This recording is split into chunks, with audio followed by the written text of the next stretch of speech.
It's almost time, so I'll call the meeting to order. For such subcommittees, it's a bit embarrassing when we find ourselves in a transitional period.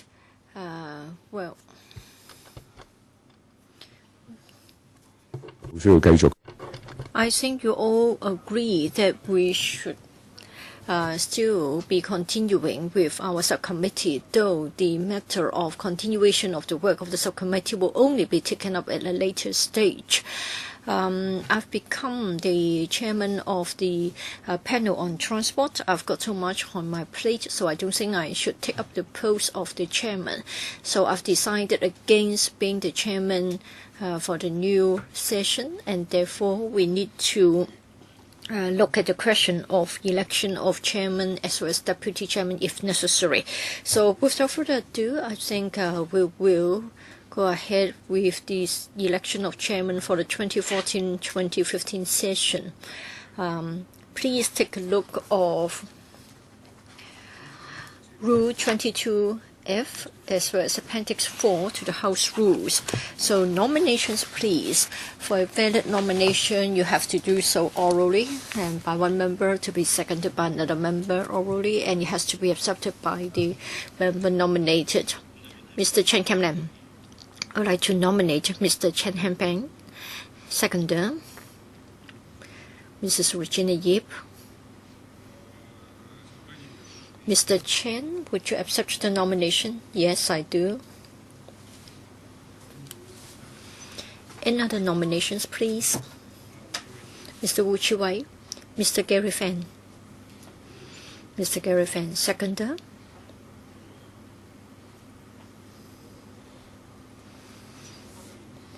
Any member going to second the nomination?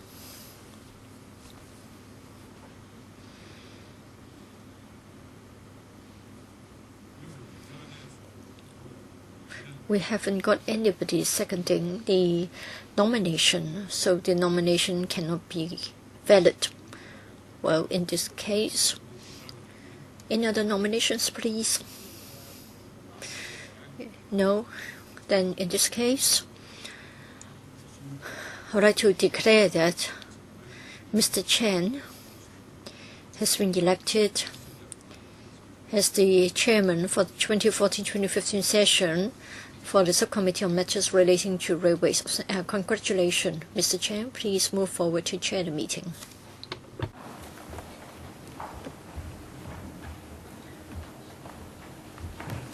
Sophie, 問而家啲。好，唔該。副主席啊，喺邊度個廣告係好？喺邊度？問下佢哋有冇需要。好，多謝大家支持。Thank you, members, for your support. Now we move on to the election of the deputy chairman. Again, we need somebody to nominate a member to be seconded by another. Mr. Chen Kam Lam, I would like to nominate Mr. Wong Kwok Heng, who is going to second the nomination. Mr. Tan Kap Yew. Mr. Wong Kwok Heng, do you accept the nomination? Yes, I do, Mr. Chairman. Any other nominations, please? Any other nominations? All right, in this case, in the absence of other nominations, Mr. Wong has been elected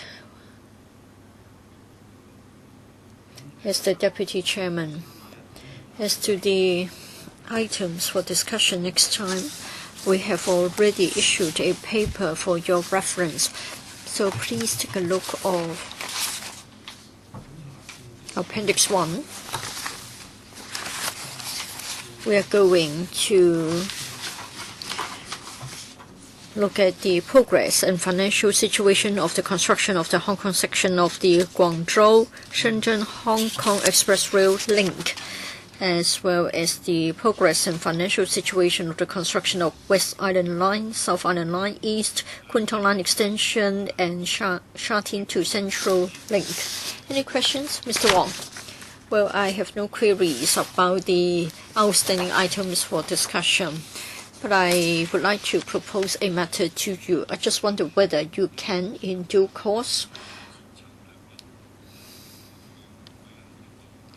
hold a public hearing concerning the railway development strategy.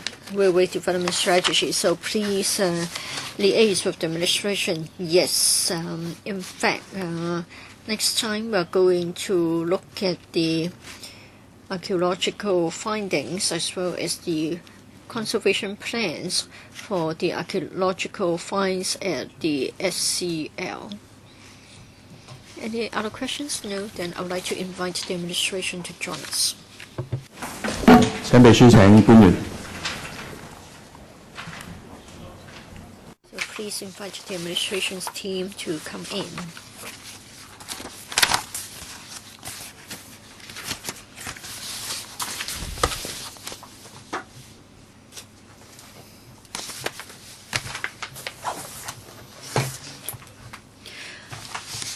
I would like to welcome Professor Zheng, Secretary for Transport and Housing, as well as Ms. Poon and Ms. Wong.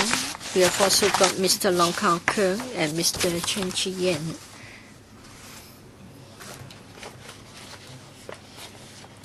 At this moment, I would like to give the floor to the Secretary.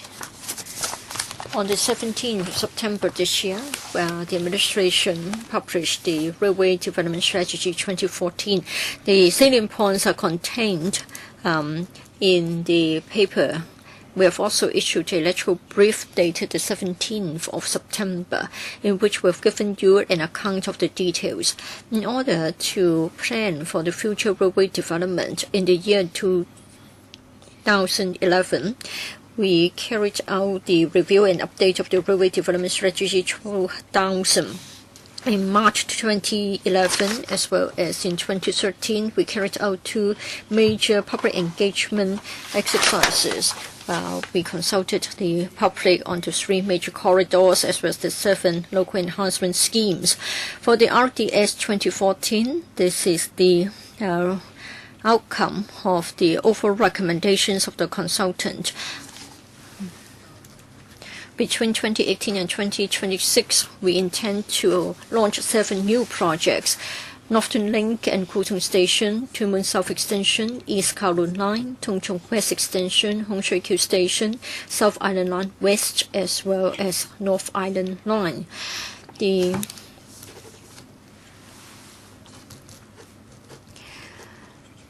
total project cost will be $110 billion as of the time of 2013. The total length of the railway network will cover 300 km, and it will cover about 70% of the local population and 85% of the job opportunities. Expanding the railway network means we're cutting down on the traveling time, and there will be direct economic benefits, and it will be between the tune of $3 to $4 billion. For environmental benefits, we believe that there will be a reduction of about 2% to 4% of the roadside air pollutants and greenhouse gases per year. And then, of course, there will be strategic social and economic benefits. First of all, we can tie in with land planning, like housing development. We can release the potential, we can enhance connectivity, more job opportunities, and we can ease the trail congestion. Since the publication of the RDS 2014, we have heard different views from the administration, and we would like to address a few topics. In 8 years' time, we are going to launch 7 projects. Will it be too ambitious? And whether the administration and the sector can cope with the volume. I have to emphasize that for the RDS 2014, it has but a strategic blueprint. For the completion dates, it's more based on the strategic considerations. We want to make the railway network more robust and comprehensive.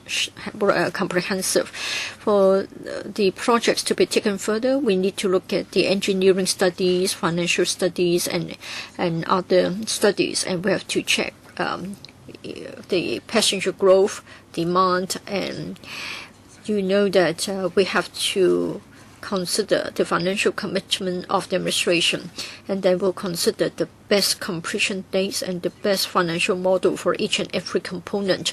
The majority of the project dates have to dovetail the relevant dates for the new development area so as to make use of the money wisely. For the 7 new projects under the RDS 2014, we are going to spend $110 billion as of 2013. The scale and the money involved when compared with the 5 underway is lower because currently the projects in total value $200 billion. The first one to go ahead will be Northern Link, Tumen South Extension and East Kowloon Line. But of course we cannot underestimate the demand for manpower. We'll try to look at the question of demand and supply and the challenges together with the relevant sector. When we are at the detailed design stage, we will once again look at the capacity of the contractors as well as the sector as a whole, and then we'll look at the changes in the transport-related and other relevant parameters.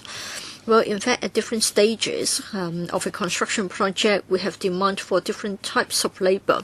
So the details can only be firmed up later on. We'll make sure that the railway projects and other infrastructural projects will be launched in such a way that we don't have a bunching effect. Otherwise, that would delay the completion, and this will unnecessarily escalate the construction costs. We'll also take a serious view about the manpower shortage, and if necessary, we may have to make adjustments to the initial completion dates mentioned in the RDS 2014. And then a second concern was whether railway would monopolize the public transport. Well, our daily challenge is that we've got 10 million trips to be made a year. We have to provide reliable public transport network. Looking around the world, in Tokyo, Seoul, London, New York, Singapore, among other major cities, most of them would rely on the railway as the backbone for the mass transport. Currently, the utilization rate is already 90%. In Singapore, it is about 65% during the peak hours. For others, less than 50%. This is because we cover most of the areas and it is highly connective. We'll still rely on the rail as the backbone. This is because it is most efficient as a mass transport carrier. It is also greener in terms of the means of transport. It doesn't mean that we're going to allow the rail to monopolize public transport. We are going to have a diversified system so as to make sure that all the different public transport operators will complement each other, so that while we have a convenient system, we'll also have adequate choices. For franchise buses, minibuses and taxis, they will still continue to play their respective roles so that the citizens will have a range of choices. Currently, 30% is being taken up by franchise buses, and we're going to coordinate the various public transport operators to maintain a high level of efficiency at reasonable fares so as to ease the congestion and reduce the roadside pollution. While we are promoting railway development, we'll also make sure that we have the public transport strategy study to look into important issues, and we'll also look at the future of the LRT so as to make sure that there will be a sustainable layout. And later on, we will be talking to you about the coverage of the study. When all the 7 new projects are in place, it means that the railway share in the market will be enhanced to between 45% and 50%. According to RDS 2014, when the network is expanded in the year 2031, we'll be covering most of the populated areas, and then after that, there will be less room for further expansion. Probably we'll be having smaller scale projects like increasing the number of stations and working along the existing corridors. But then for the new development areas, we will still have to look at the new infrastructural projects. Northwest NT residents may be concerned about one point, that is, the West Rail will have the passenger growth being aggravated by Tuen Mun South Extension, Hong Shui Q, and Northern Link, etc. We'll look at the case of the SCL. There will be East-West Corridor. And then for the West Rail, there may still be a growth in the number of compartments. So there will at least be an enhancement in the capacity by way of 14%. When the Northern Link is completed, East Rail and West Rail will be connected, and it will help to take away some of the passengers from Northwest NT. Moreover, for Northwest NT, we have Tuen Mun Highway, and the improvement will be completed this year. And then between Tuen Mun and the urban area, the link will be further improved. The government will closely monitor the usage of the West Rail line and also the usage of the minibuses to ensure that we implement appropriate measures to remedy the situation. Last year, the government has also started commencement of works on the Tuen Mun Chat Lap Kok link to provide a direct link between the Hong Kong section of the Hong Kong to Macau Bridge and also the Tuen Mun and also the airport.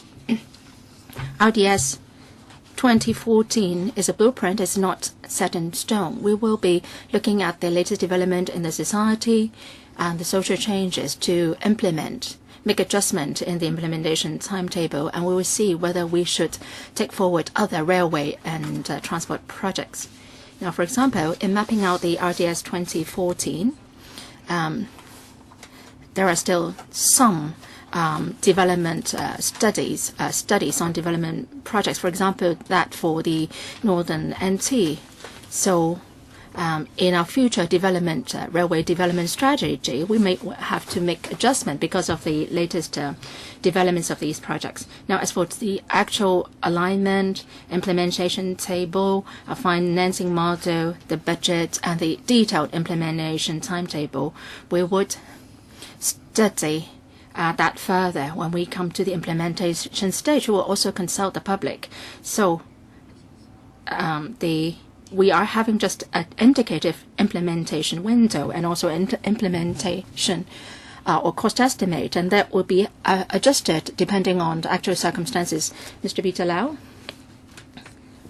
as what the Secretary said, we suggest that 7 new projects, railway projects, will be implemented by 2026. I'll go through them one by one now. Northern Link and Kwu Tung Station, this is a major regional line by linking the Kam Shan Road station on the West Rail line to a new station in Kung Tung. And it will connect the East Rail and West Rail, and it will form a loop. And we hope to improve the connectivity between Northeast and Northwest NT to provide more choices for passengers, and it would also help redistribute the passenger flow of the two railway lines, West Rail and East Rail. The Northern Link will also be serving Kwu Tung North and the NT. Now, because Northern NT will be developed further, so we will make provisions for extending the Northern Link. And we also hope that it will also provide convenience for NT and East passengers to use the Lok Ma Chau loophole. The indicative implementation window is 2018 to 2023. The actual implementation timetable will depend on when the new development area will be completed. Second is Tung Chung West Extension. It is extending the Tung Chung line westward with a new station at Tung Chung West, and to serve residents at Yat Tung Estate and also potential development in the area. The Tung Chung West Extension indicative implementation window is 2020 to 2024. In the study on extension of the Tung Chung New Town, there is a proposal of providing a Tung Chung East station, and if needed, we will be looking into that on its feasibility. Hong Shui Q Station is a new station on the West Rail line between the existing Tin Shui Wai Station and Su Hong Station, and it will be serving the 218,000 residents projected for the Hong Shui Q NDA. Now, the indicative implementation timetable is 2021 to 2024. So again, the actual implementation timetable will depend on the development of the new NCA. Now, Tuen Mun South extension, and that is to extend the Tuen Mun line to Tuen Mun South area. And then there will be a new station built, and it will improve the transfer including Ho King Walking Estate, Siu Hei Court, and Yue Hua Villa. And also it will connect to the Tuen Mun Pier. And the government has earmarked certain sites for new development in the area.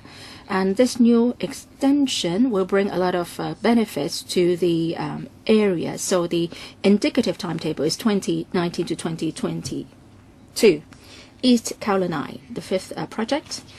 This is to serve the North Kwun Tong area. This is a new line, and it would also connect the Diamond Hill in the Sha Tin Central Link, and also the pole lamp station at the Cheung Kwan O line.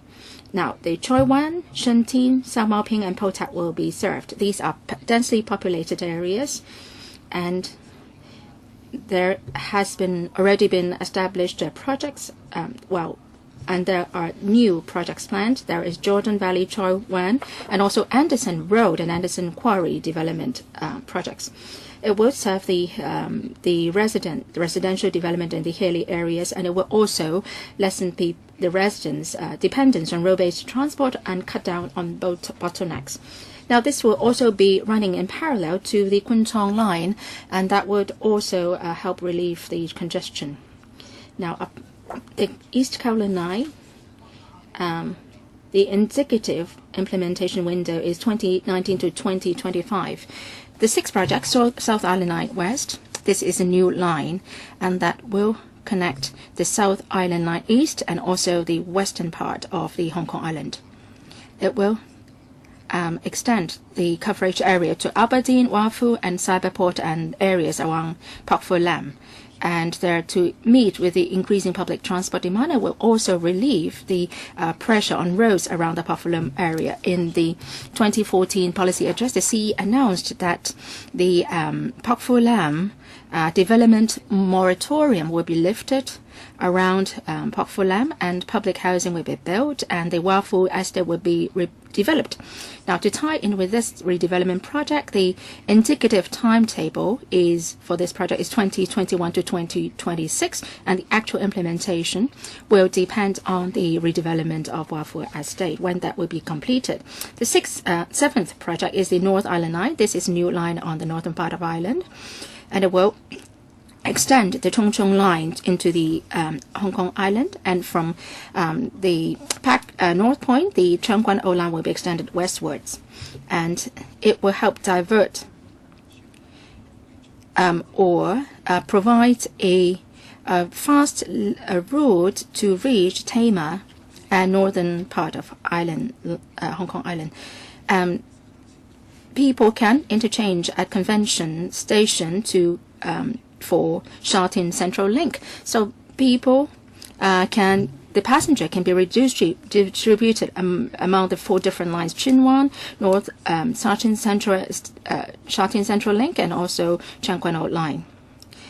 The people going through the Cheung Kwan O line to go through the harbour will be increased, and it will help relieve the loading of the island line and enhance connectivity between the east and the west. And it will also be providing service to the commercial developments at the new harbour central front and the northern part of Wan Chai, and it will help support the extension of the CBD to other areas. Now, the island line has been under a lot of pressure recently, and the public hopes that the service standards can be lifted, and it is very important to enhance the reliability of transport services serving the CBD. So the indicative timetable is 2021 to 2026 for this project. So much for my presentation. Several members have already indicated their wish to raise questions. So questions and answer, altogether 6 minutes. Dr. Lo Wai Kwok, followed by Tan Ka Piu, Wu Chi Wai, Dr. Lo Wai Kwok. Thank you, Chairman. for this RDS 2014, this is a long-awaited plan. They've been saying that the project should have been submitted to us in the early part of this year. It's been delayed for 6 months already. The government has proposed for new 7 projects, and among them,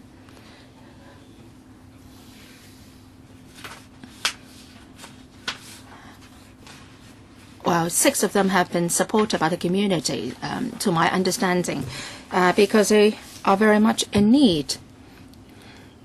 We need to improve on the network or railway network system in Hong Kong.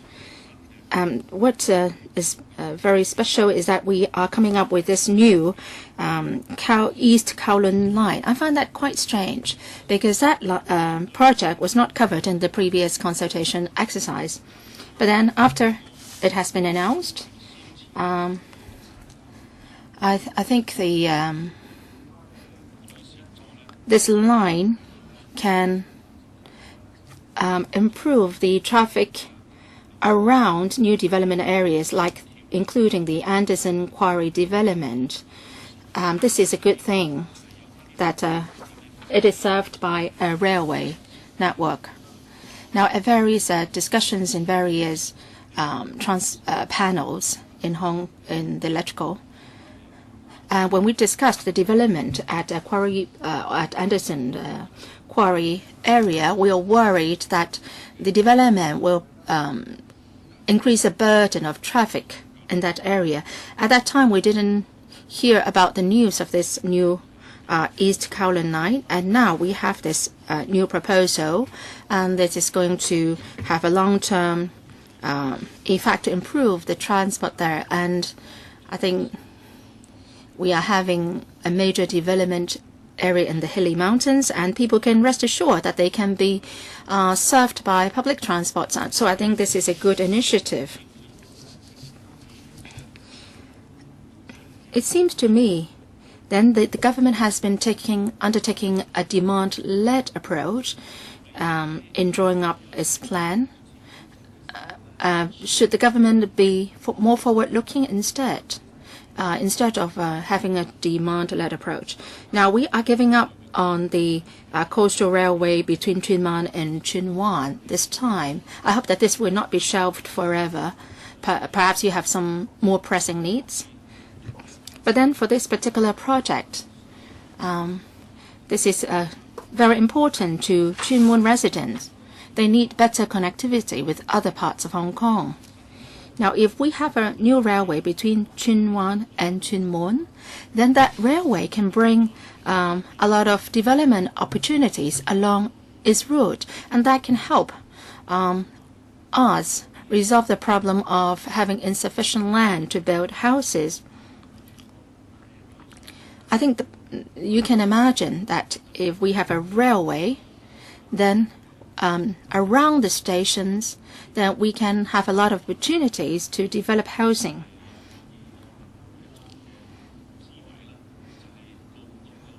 So can we have another type of thinking? Now, if we have the railway, then we can have development potential, and we can bring in money, and we can create jobs. So perhaps, Secretary, please respond. Thank you, Dr. Low, for your comment. As what Dr. Low said, we should not just be driven by demand. We should not just develop railways based on demands only. In fact, when we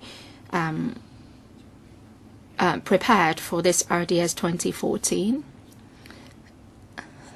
the principle that we went by was we had to look at the demand, but then we are not saying that we have the population there first before we build the railway. So that's number one. Number two, we hope that through developing railways, we can unleash development potential and bring about development. Now, of course, for any infrastructure projects, we have to have good economic benefits. Now, for the particular project, East Kowloon Line, in our second stage PE exercise, we heard views from the community, including district councillors' suggestions. We have also asked the consultant to proactively consider the various comments and try to identify comments which can be followed up in a feasible manner. Now, the East Kowloon line is a challenge indeed, but then technically speaking, it should be feasible, we think. And we project that there will be a lot of developments in East Kowloon, including Kwun Tong North and also Anderson Road development and so on and so forth. And we have also considered diversion of traffic going through the Cross Harbour Tunnel and also the Eastern Harbour Crossing and so on and so forth. And if we don't think that much can be done on that aspect, so the Cross Harbour Tunnel crossing will remain congested in the short term. Now, in the paragraph 5.8, based on the latest planning, that there will be a population increase. But then for any NT development in the long term, we have to look at it and study it again. I said openly many times, we have to study the development at the western part of Hong Kong, including Lantau and so on, to see how infrastructure projects should be better taken forward. Thank you, and then Wu Chi-wai. Thank you, Mr. Chairman. Well, for the 7 projects, the STH talked about going to the district councils. Of course, DC members will try to say that all the projects should be given the same priority and they should all be expedited. For those not preferred in this round, I want to know about the criteria adopted to judge them and whether they will be shelved forever. I am sure residents affected by the shelved projects will certainly want to seek an answer. And then, as you said, that the rail share is currently 40%. When 5 of them are completed, then it will be 43%. I have some doubts about this set of figures. However, if you look at the peak in the morning, I would never agree with you that the rail share is only 43%. So I'm afraid that you are underestimating the situation. I think the rail share will be higher and never smaller than given here. Have you ever coordinated the various operators, MTR, franchise buses and minibuses? Are you going to have a benchmark? Are you going to study the matter? And then among the 7 projects, some of them have been the aspiration of us for a long time, but some of us, we didn't get a timetable. According to the previous documents, the Northern Link was supposed to be commissioned in 2016. Have you ever told the residents who are affected as to why it has been delayed? Secretary, Mr. Chairman, for the timetables, yes, of course, perhaps 10 years ago, certain projects have been proposed, and at that time, timetables were given. Now, we are moving to the next stage of our RDS. As pointed out in the paper, RDS 2014, we've said that we look at the current demand and we have to look at the needs of the society in terms of housing as well as others. And of course, we have to look at the financial commitment. And in my opening remarks, we've said that for the initial indicative timetable, they are just indicative in nature. The actual alignment, location of stations, engineering obstacles, whatnot, will still have to be looked at further. And of course, we have to consult the community that will be affected. Now, let me come back to the question asked. That is the respective shares of the different public transport modes. We just have a general idea. We haven't given you the different shares during peak and non-peak hours.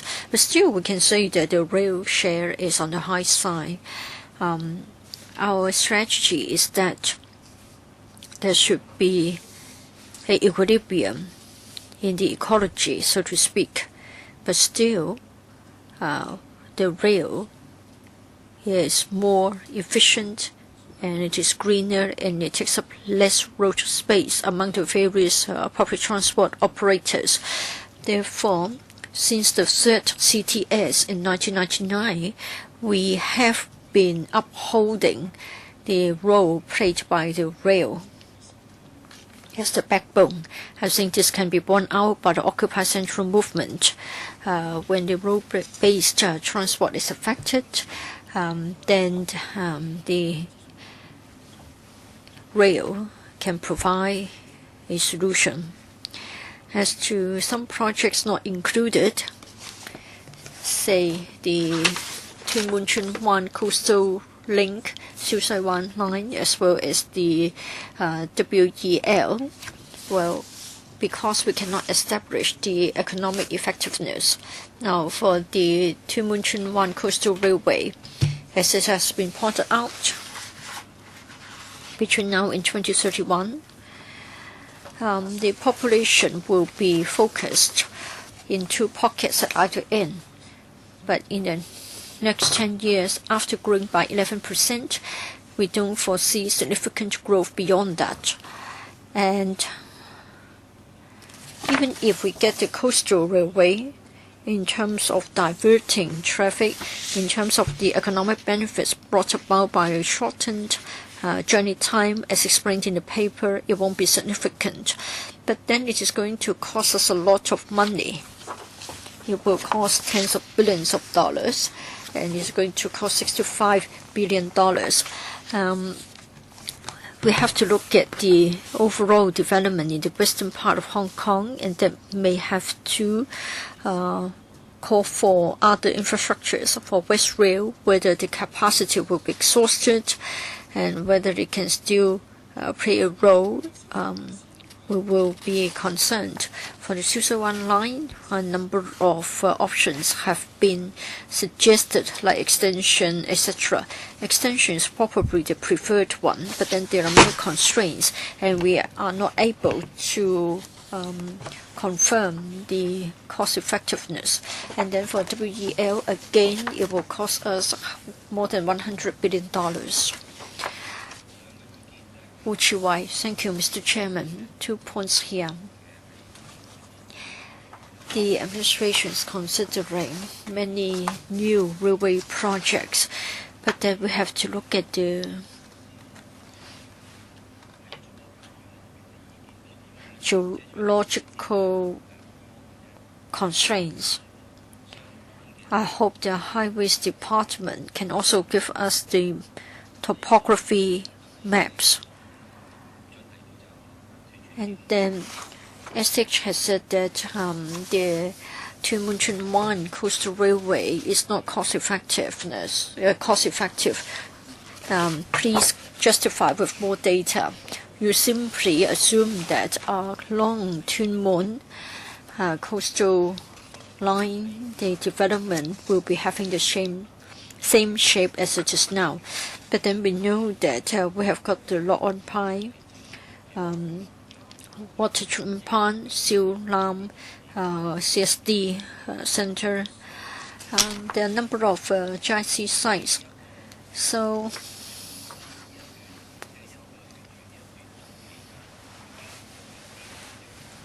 please give us the following information. There is the government land along the coastal corridor, so that when we consider the matter, we'll be given more information. And thirdly, for the monopoly of MTRCL, the STH has said that this is not the case, but still we can't dodge the question. The MTRCL is a listed company. Its objective is to maximize the profits so as to be accountable to the shareholders. Now, our policies are lopsided so as to support the railway. I think the public would have a question mark in their mind.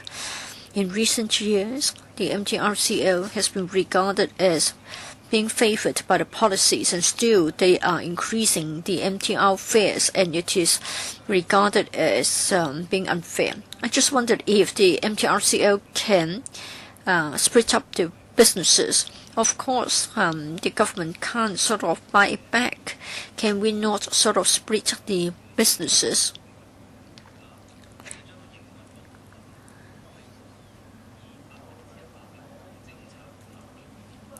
I think we should solely look at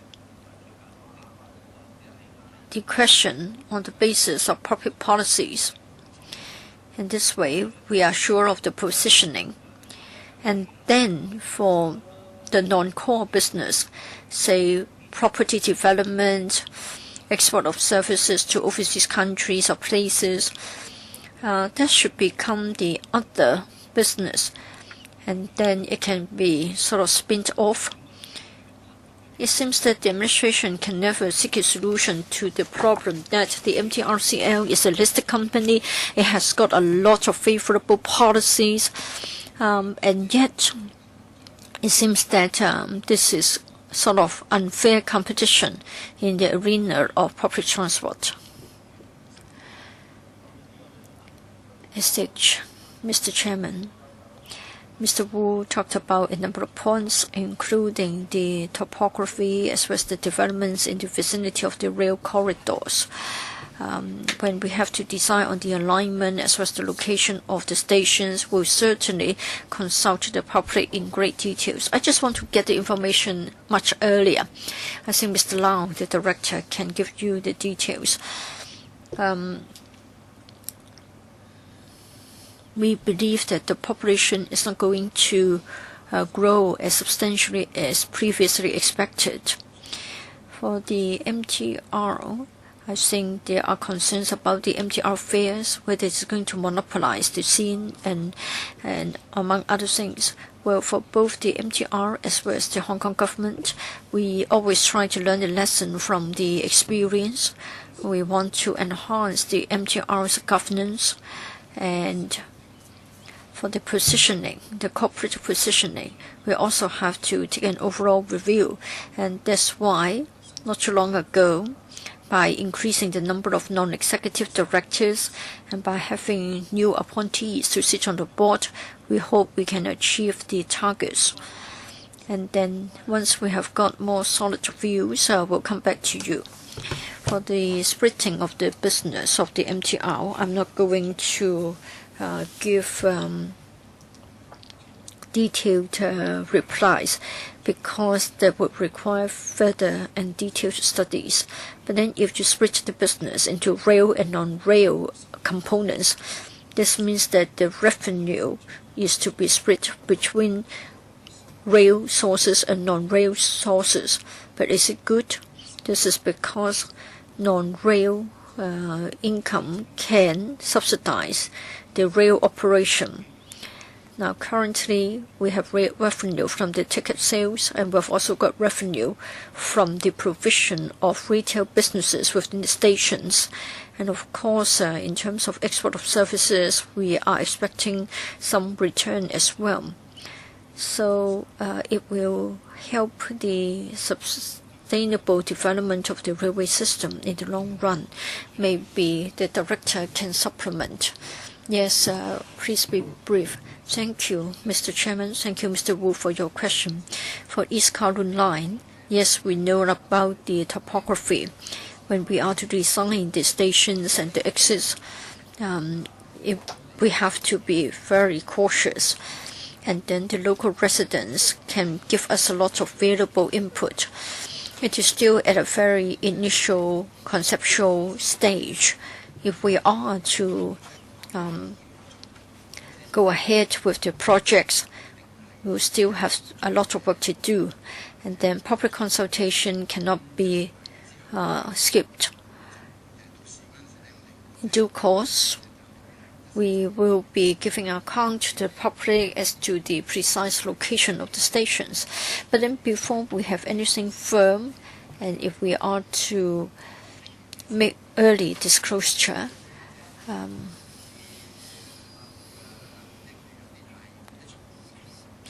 then this may lead to inaccurate expectations, so it may not be wise. Mr. Tony Chair, Mr. Chairman, using the rail as the backbone for public transport, this is because it is efficient, it is environmentally friendly, and it will be good for our land use as well. So I would give you my support. But then, as the STIC has said, we want to avoid the MTR being the dominating operator. So we have to look at the case of other operators. While we want to have efficiency, we also want to have competition. So I hope that other public transport modes can also be provided. And in terms of the operations, we should be giving due consideration to them. Franchised buses can be a choice for passengers. So if you embark on the public transport strategy study, please consider this, or else the other public transport modes will dwindle and they would not be providing alternative choices to passengers. And I would like to thank the Secretary for paying attention to the congestion problem. Now, originally you said that 1 square meters could accommodate 6 standing persons. Now you change it to 1 square meters to 4 standing persons, and that's good. If in case of incidents, then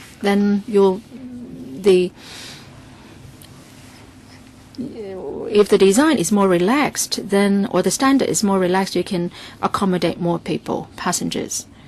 Now, for some of the projects, they are extension lines. Now, if there are extensions, will it be adding the burden to the carrying capacity?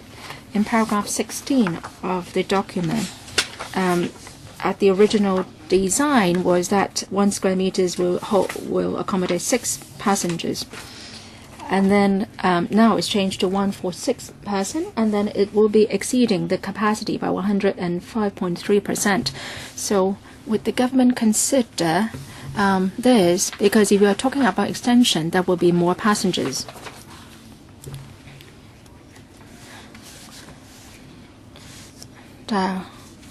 Also, the different public transport modes should be complementing each other. Now, Hong Kong is an intelligence-based society, information-based.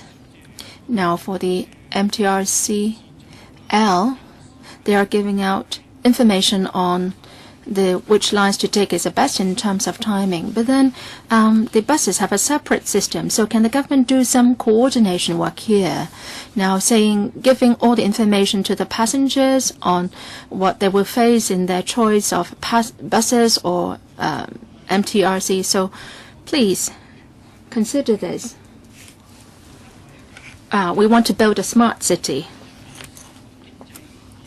Now, just now we said that because of the lack of economic effectiveness, the consultant said that some projects should not be taken forward. We agree with that.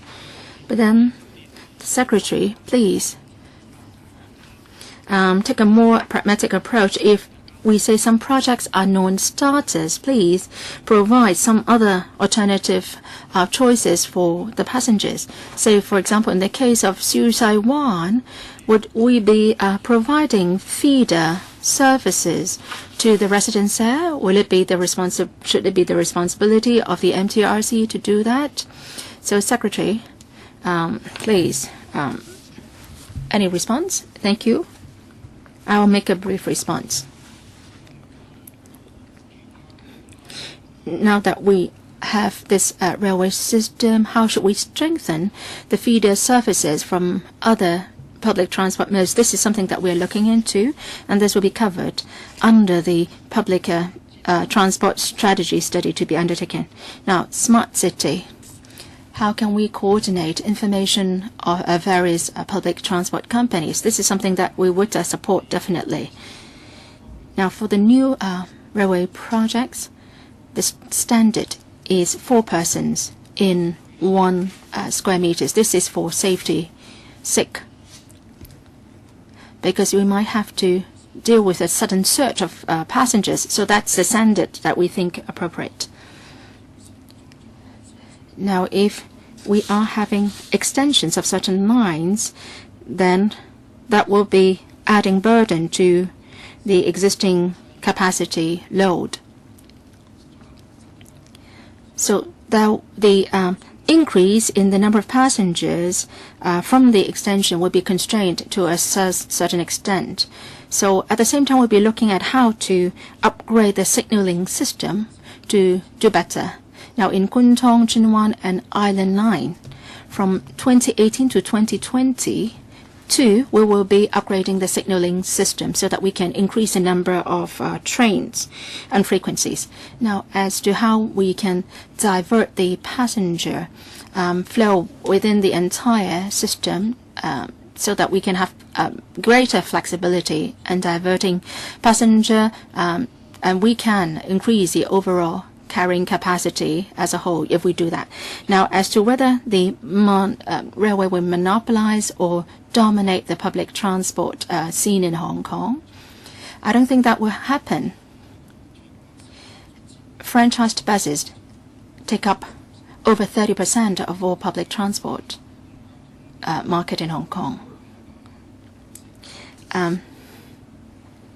Different public transport modes will play different roles, and to provide choices to passengers. And we would also like to enhance the effectiveness of the system as a whole. Now, MTRC is the only operator of railways in Hong Kong. The government has a majority stake in the company, and we will discharge our responsibility as a major shareholder to ensure that its positioning meets with the overall interest of passengers in Hong Kong. Mr. Gary Fan, followed by Mr. Christopher Chung. Secretary, there is a survey. The results have just been announced. The rating has dropped to below 40%, which is unprecedented low. Now, a lot of people were taking to the streets outside, and a lot of the grievances have to do with livelihood issues. Now, Secretary, you are dealing with a livelihood issue. You should have done a better job. Earlier, the Transport Panel conducted a site visit in Singapore. And actually, the year before the last, the People's Party in Singapore lost. And one of the reasons is because they imported overseas workers, and also they introduced the ERP. Now, Secretary, say by the end of 2012, there would be a review of the fare adjustment mechanism, and we are expecting just a fare increase again. Now, Secretary, you should take this opportunity to break the monopoly of the MTRCL. If you don't do that, I don't think this is a responsible government. Now, Secretary, if you don't deal with the transport policy properly, you are not being accountable to Hong Kong people. Why shouldn't you take this opportunity to ask the MTRC to make adjustments in its governance structure? You have to think about this. You said that you don't envisage the monopoly of the MTRC. People think otherwise. PLB and also bus companies think otherwise. Definitely there is going to be a monopoly of the railway system. And the MTRC will also monopolize the market, and it will be making it harder for the PLBs and the buses to survive. And you should come up with suggestions on how to improve the structure. Now, please consider that. Now, I have a couple of questions on the technical side. One is on the East Kowloon line. That would be alternative route going from Kowloon East to the Tseung Kwan O. And it will be diverting passenger flow to West Kowloon and also to the SCL. Now, the original passenger flow of the Changguan-O line will not be reduced as a result. And ultimately, the Diamond Hill station will become a bottleneck. How are you going to deal with this problem? That's the first question. Second question about the feasibility of that project. Pole Tax Station will be located 100 meters beneath the ground. It's just like the university station. And Pole Lam station is above ground and it's just 11 mpd. So in terms of technical feasibility, how would you avoid the situation that the train will become a roller coaster? Now, at the district council meeting, there has been a suggestion that a new station, Hong King station, will be set up to serve the 40,000 population in the area. So how come that you are not including this new station in your proposal? So I'll leave the time to the Secretary to answer the questions. I'll defer to the Highways Department, the Director, to tackle the technical questions. You raised a question about the investment of $110 billion will be allowing the MTRC to monopolize the market, the public transport market. All along, I disagree with the remarks that MTRC will monopolize the market. Well, even up to 2013, we're just talking about a ratio of 45%. If you read the public sentiment, you'll find that people like to have an expansion of the railway network. They don't want a reduction in the railway network. I think that meets with public aspirations. If we are to expand the railway network, inevitably that will bring certain impact on other public transport modes. So that's why we will be having a public transport strategy study, so that we can identify or pin down the positioning of the different public transport modes as early as possible. This is not going to be a zero-sum relationship. I think they would be complementing each other, the public transport modes. So in the process, we will be listening to the stakeholders' views, and in coming up with a public transport strategy study, we will be listening to views from this Subcommittee on the transport panel. And on the fares mechanism, there has been a lot of debate on that, and MTRC is well aware this is an issue of concern. And in the 2007, we decided on this fare adjustment mechanism of the MTRC, and that was done through a legal document. And at that time, that was confirmed after a AGM of the MTRC. So for any changes to be made, we have to tread carefully and make sure that we consider all sides, all aspects relating to the arrangement. Mr. Christopher Chung, I would like to talk about the South Island 9. Secretary, Cyberport, a lot of residents are opposed to the proposal. So how can you minimize the nuisance there when you try to take forward the proposal?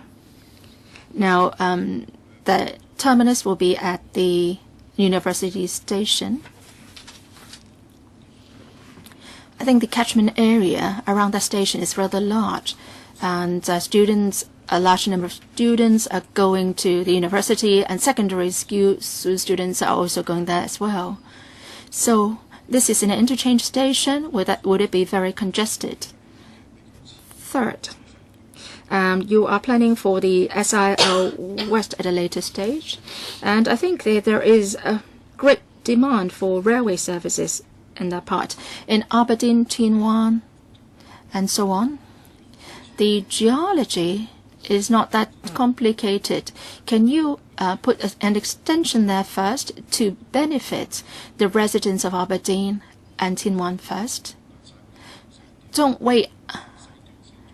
Well, rather take it forward first and not leave it until the entire line has been completed, because in Pokfulam it's a hilly terrain and then there may be delay. I have less confidence in the MTRC these days. Now, for the western and the eastern part of the South Island line, they are complementary to each other.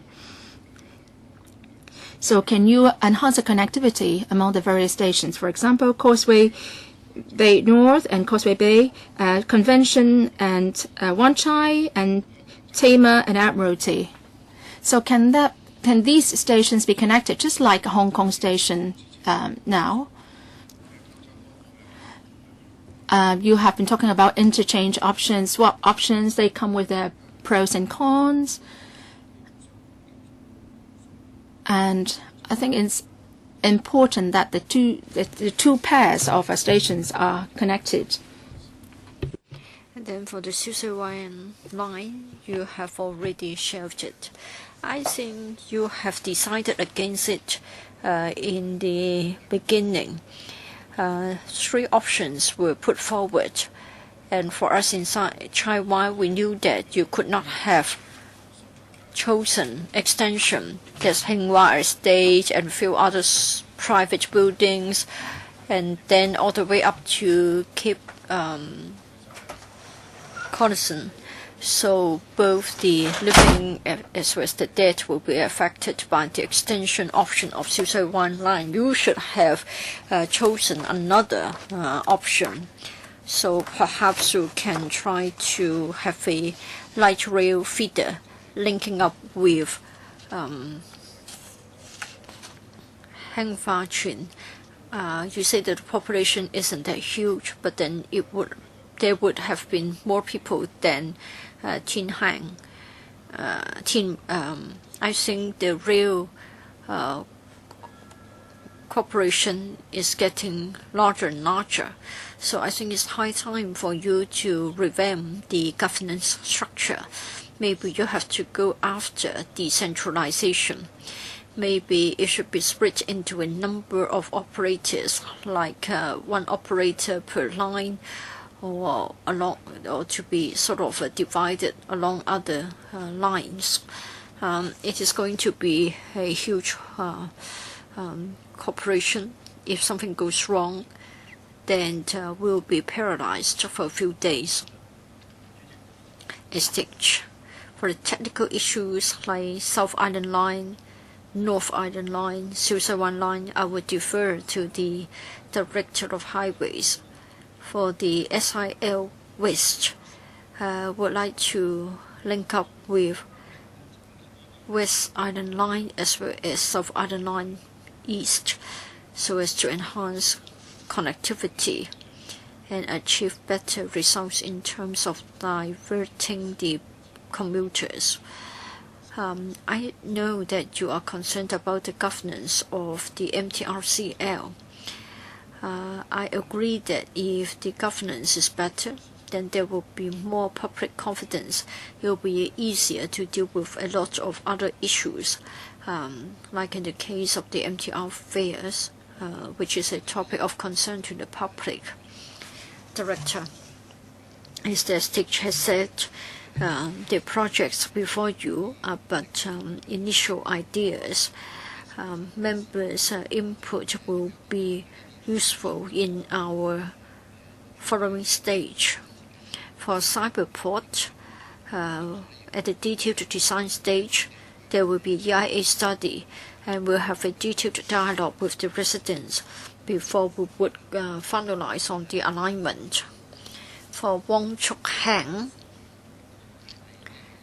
whether we are going to have the South Island Line extended to Wong Chuk Hang first, so that we extend it station by station or not, I think we'll have to wait until we are in the detailed design stage. For the various options for Siu Sui Wan line, I think you can imagine why the other two options are not that favored by the residents. First of all, in the case of a feeder scheme, we have already got franchise buses and green minibuses providing something like feeder scheme, but then they cannot really address the needs. So if we are to have a feeder rail scheme, it will not be that attractive. The patronage won't be that great. And then in the case of an extension, it means that some trains have to stop at Chai Wan while others stop at Susha Wan. It would affect those terminating at Chai Wan, and that's why there is some reservation for the Island Line, for the connection between stations, like for Wan Chai and also Convention Center. They are sort of being connected by elevated footbridges, so the two stations can be connected. As to the other stations, well, we have a built-up area. Even if we want to have subways and footbridges, it will be a challenge, but still we will consider the needs for connection. You have to wait until your second round. No, you have your second round. Mr. Chong, you have already exceeded your 8 minutes, so please wait for your second round. Mr. Leung Kwok Hong. Mr. Fan cited the example of Singapore. Yes, the People's Action Party would not provide rail service to an area which didn't support their party. Of course, the government will be lobbied as to whether to provide rail service or not. Now, for Mr. Lau, Director, for the Aloha Park. Now, in fact, the Chang Pun O residents didn't like it. But then this is different. In the case is different. I mean, the treatment they get is different. Is it just because the property is owned by Li Ka-shing? You provide the rail service so as to make the real property more attractive, and yet you know about the older problem. Now, for the cyberport, they don't need the rail service. They don't like it. So you're wasting our time. You have no logic here. For the Tsuen Wan, Tuen Mun Coastal Railway, I think you were wrong right in the beginning. You were very wrong a few decades ago when you designed the new towns. At first we thought that it will be ghetto, and then people would go there to have work so that they didn't have to come to the urban area. Of course, there's the error committed by the British Hong Kong government. Now, you say that you won't have a large enough population there. Why can't we shift the people there? I think it's all because you have already decided the matter with the Shenzhen authority. You want to have the 1 hour living circle. Now, the railway will be the backbone. It is important of the railway, so you are using this to make money together with the relevant conglomerates. Now, let me come back to this issue. Don't you think that you should have bowed and stepped down? We have always said that in the case of Hong Kong, as a result of inflation, you would never be able to bring down the fares. It would only be going up all the time, despite having an adjustment system or adjustment mechanism that's supposed to increase or decrease the fares accordingly.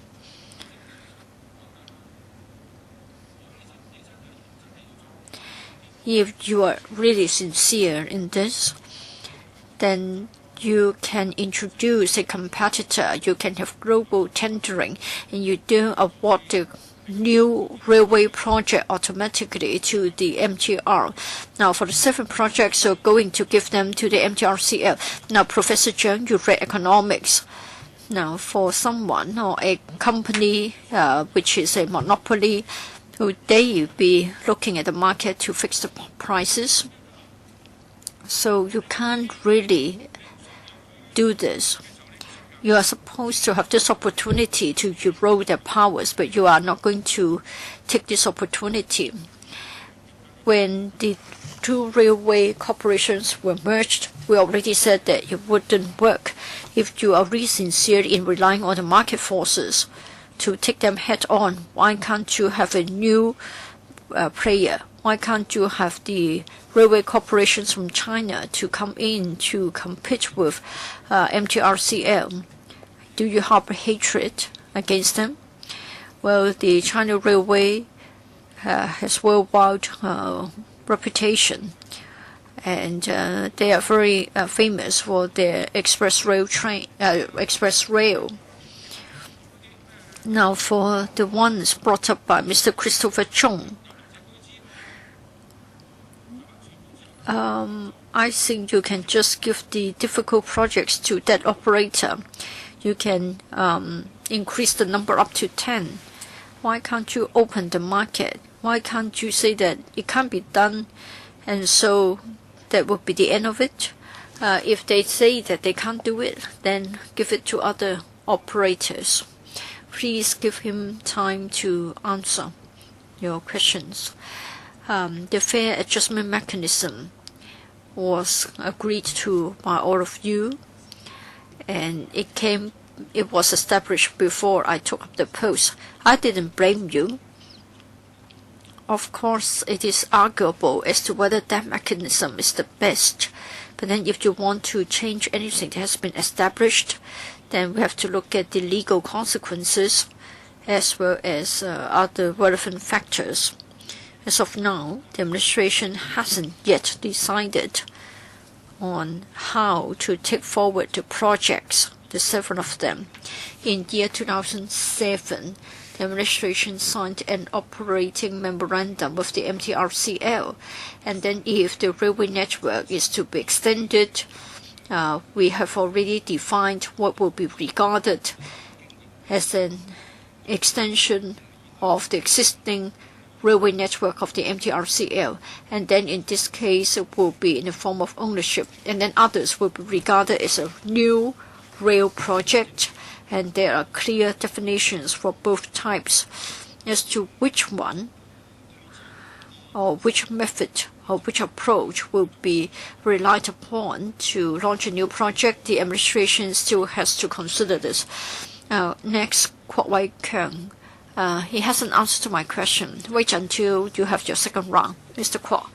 Yes, just now I was with the security panel. So if the question has already been asked, I don't mind you give me a brief reply.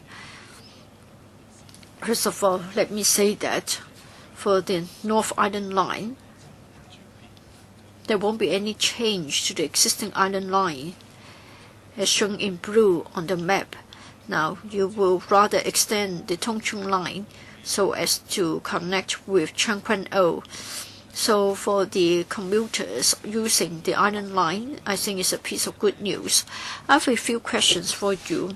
For the North Island Line, I understand that there is a timetable. We have 2021 to 2026. There are a few more years to go before we reach the year 2021. So I want to know what factors will affect the concrete timetable. Of the same question for the South Island Line. The indicative timetable will be commencing in the years 2021 to 2026. On behalf of the Susaiwan residents, I would like to ask this question.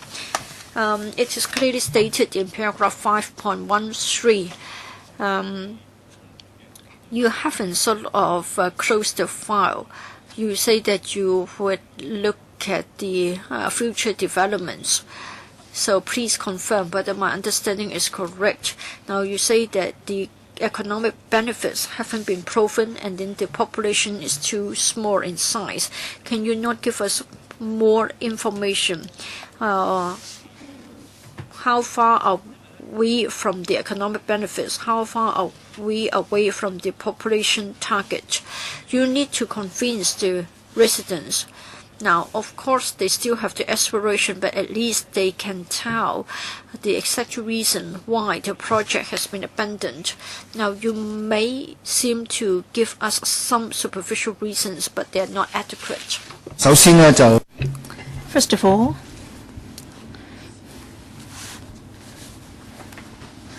this report is rather succinct, but then on the website, we have uploaded the consultant's report.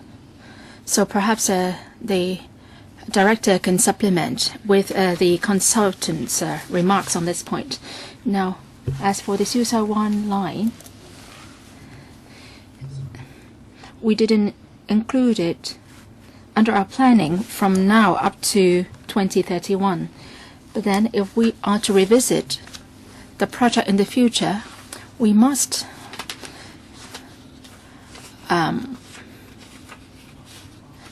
overcome the constraints that we see now, for example, in terms of population and the cost effectiveness of the project. Now, South Island Line and North Island Line, the timetables are indicative only for planning purposes. Now, the actual timetable will be contingent on when we take the projects further, the alignment, where the stations are going to be located, whether further stations should be added, and also the impact on the areas affected by the alignment. There may still be a need to resume land, so we have to also undertake an EIA. So all these need further and in-depth study.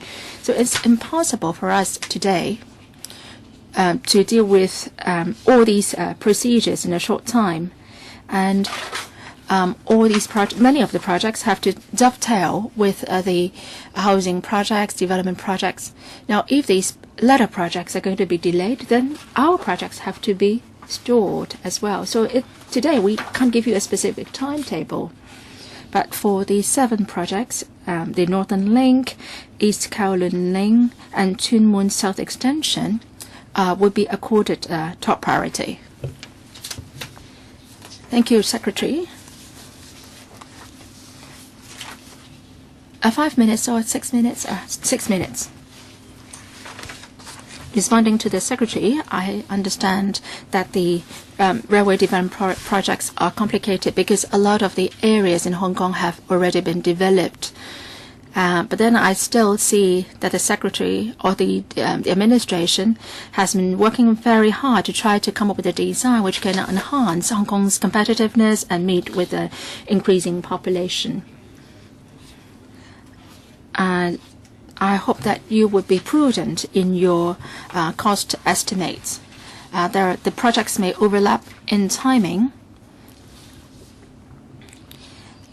and we may change the timetable for each and every one of the projects. So I hope that you can do a good job in coordinating the timetable of the projects. Now, for the cost estimates and the timetable, they are indicative only, and they haven't been given after detailed study. So for any cost estimates and timetable, I must stress once again that they are very, very preliminary. So once we've got a detailed study, then we can come up with a better estimate of the cost estimate, and then will be very prudent on that aspect.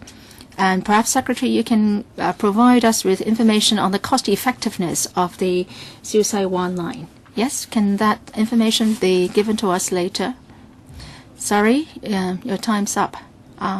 Thank you, Chairman. Mr. Michael Tian, you can have a second round. I would like to talk about two things.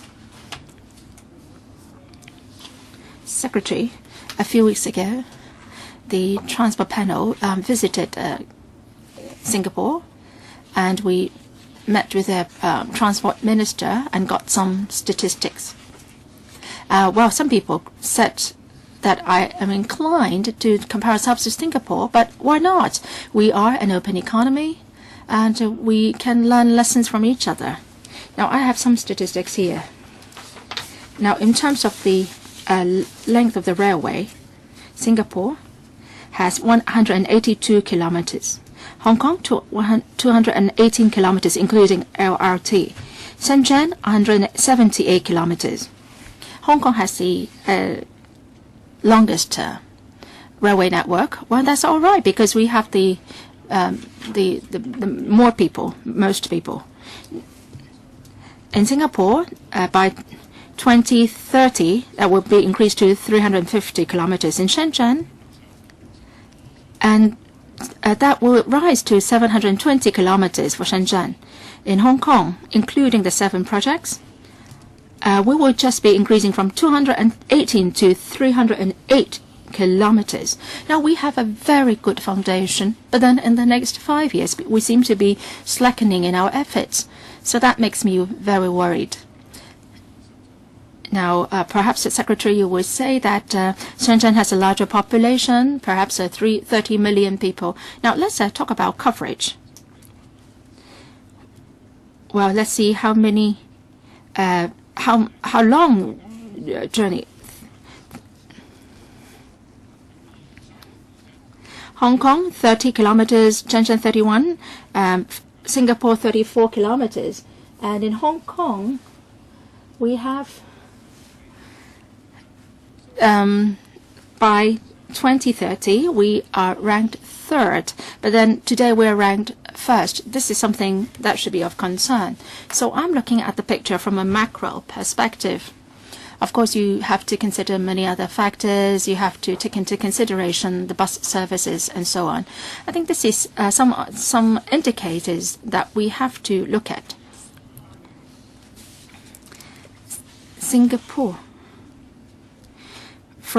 told us that from 2012 to 2020, they are going to invest $378 billion.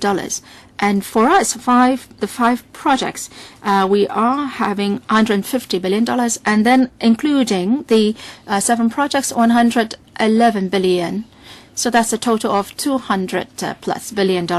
So you can see that we dare not invest too much. We are slackening and slowing down. So this is a big problem.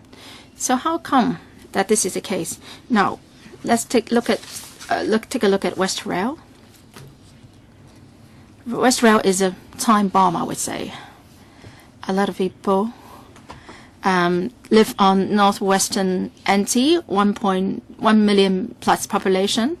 They would be going through West Rail to Nam Chang and then go through Tung Chung to across the harbour.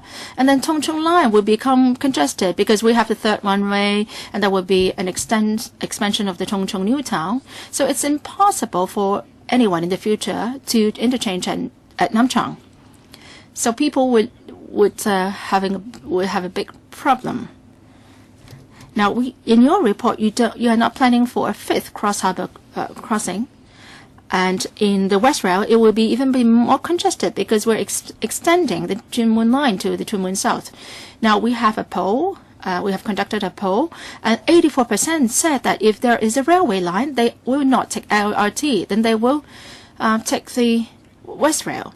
And in future, 85% will be traveling by West Rail. And in Hong Shui Kiu, we have a population of intake of 210,000 people. And in Northern Link, a lot of people were taking that line to go to work, to go to school. And there will also be the cross-border travelers. And all these 4 sources of passengers will be adding a lot of burden to the West Rail. At 8:30 a.m., well, people have to wait for 3 different trains in order to get on board. And actually, a lot of people are trying to go back and to Chunmun, the terminus, first before they travel to downtown or the urban areas. So you haven't dealt with this problem in your report. You are discussing with a consultant. Is it the case that you are attending to this problem with the consultant? It's just premature that you don't want to disclose anything? Or is it the case that you haven't made any study on how to address this congestion problem? Well, let me try to respond to you. Whether it's West Rail or LRT, these are the two lines that we are very concerned about. LRT, in the future public transport strategy study, that will be covered. Now, as to the congestion problem, whether it will whether the West Rail will get saturated, this is something of concern to us. But then that doesn't mean that the Chunmun and Chunwan Coastal Railway is cost effective. We have to face up to the problem of the congestion of West Rail and the traffic demand of Northwest. And we will have to look at the development of the western part of Hong Kong, including Lantau, Tung Chau, and also reclamation at the middle central waters. Now, if these development plans come to fruition, then that would involve or entail further transport planning. But then today, we don't know about the development on those fronts yet, so we can't be more specific. Now, well, perhaps next round, we do have time. First round, anyone who hasn't spoken yet? So it's my turn now. I would like to follow up on Mr. Michael Tian's question. The Secretary said that the signaling system of West Rail will be upgraded, and that means an enhanced efficiency of 14%. Now, excluding the cross-boundary travelers, we will have development in several districts. Kung Shui Kiu, population 220,000 people. Kutong, 100,000, and Chunmun Extension, 90,000 people. Well, altogether, around 400,000 people. And Yuen Long, 100,000, Canton South. If that is going to be developed at all, I don't know what will happen. I live in Yuen Long, and a lot of people told me that they are going to move away from the area because the area is getting so congested. Now, recently, I couldn't get on board a train. Well, I could only get on board the third train. Now, how can we cram all these people into the West Rail line? We said that we should be forward-looking in developing railways. Now, Chunmun and Chunwan district councillors have been advocating this coastal railway between the two places, and that can help alleviate the congestion at West Rail. If we don't do that, the West Rail will come to a collapse, I'm afraid. So, Secretary, do you have any measures to tackle that? The Chunwan-Chunmun link, this line can actually go to connect the Chunwan line of the MTRCL. We have also suggested that can be connected to the Sha-Tin in the Israel and then connect further to the SCL, and that can become a loop line. Now, as of today, we don't have a railway running connecting the eastern and western part of the new territories. Now, Secretary, you also said that reliability of services is important. So, can you consider connecting the Chunmun and Chunwan link to connect to the SCL, and then there is this middle railway connecting the two parts, and then that would be able to divert the passenger flow and also enhance the reliability of the railway network. Secretary, can you consider afresh the proposal of Chunmun and Chunwan Coastal Railway? In our report, we state clearly that the coastal railway between Chunmun and Chunwan is not cost-effective. We are talking about a huge investment, at least $65 billion for the link between Chunwan and Chunbun, whether there's room for improvement and whether we can find an answer in Northwest NT. I think we have to look at the future development of the West Rail. I won't rule out the possibility that when there is a growth in a demand, and of course we have to look at the overall picture, and it won't just be about the rail. We have to look at the bus service network development as well. And of course, it depends on the development of the western part of Hong Kong. And for such plans, we need time to complete the study. And setting that aside, for the 7 projects that we have proposed, I think in the future, with the completion of the SCL, there will be an east-west link. And then for the northern link, it means that East Rail and West Rail will be connected, and there can be a redistributive effect. If there is a ever increasing demand for transport, and we have to look at the capacity of the railway network, according to the consultants' estimate, between now and 2020, we believe that we are still able to cope with the demand. Maybe the Director of Highways can supplement on Chunwan Coastal Railway. Sorry, speakers off mic. As the SH has said, for the Chunmun-Chunwan Railway corridor, currently the economic benefits have yet to be proven. We have also considered other possible connections. The consultant's study has considered other possible connections, but still they are not generating enough economic benefits, and that's why we haven't included them in our report.